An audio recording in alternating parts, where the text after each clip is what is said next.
জামায়াত আমিরের সঙ্গে রাশিয়ার রাষ্ট্রদূতের বৈঠক। লন্ডনে মাহফুজ আলমের গাড়িতে হামলা, রাশেদ খানের সতর্কবার্তা। জামায়াতে ইসলামের আমির ডক্টর শরীফুর রজের সঙ্গে সাক্ষাৎ করেছেন বাংলাদেশে নিযুক্ত রাশিয়ান রাষ্ট্রদূত মিন আলেকজান্ডার জি খোলজিন। গতকাল বৃহস্পতিবার রাজধানীর বসুন্ধরা জামায়াতে আমিরের কার্যালয়ে এই বৈঠক অনুষ্ঠিত হয়। গণমাধ্যমে পাঠানো জামায়াতের বিজ্ঞপ্তিতে বলা হয়েছে, বিরাজমান পরিস্থিতি, বাংলাদেশ ও রাশিয়ার দ্বিপক্ষীয় সম্পর্ক, বিনিয়োগ এবং আন্তর্জাতিক সম্পর্ক সহ স্বার্থ সংশ্লিষ্ট বিষয়ে খোলামেলা আলোচনা রয়েছে। ভবিষ্যতে বাংলাদেশের প্রতি রাশিয়ার দ্রুত সমর্থন থাকবে বলে জানান রাষ্ট্রদূত।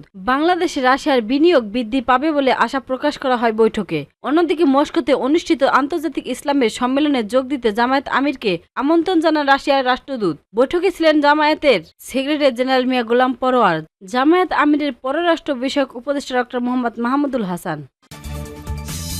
লন্ডনে তথ্য ও সম্প্রচার উপদেষ্টা মাহফুজ আলমের উপর হামলার চেষ্টা করেছেন আওয়ামী লীগের নেতাকর্মীরা।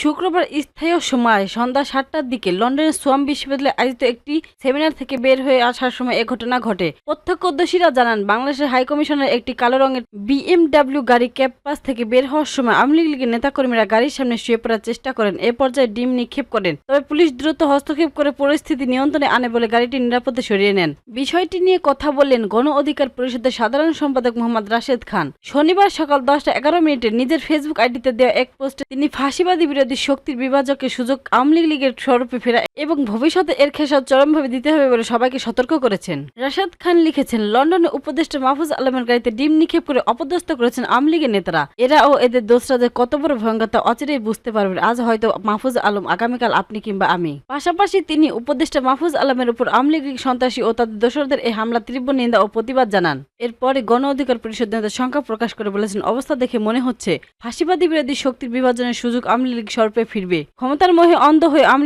লীগকে ফেরার সুযোগ দিব আমি কিংবা আপনি, আমরা সবাই দিচ্ছি। ভবিষ্যতে এ খেসারত আমাদের সবার চরমভাবে দিতে হবে।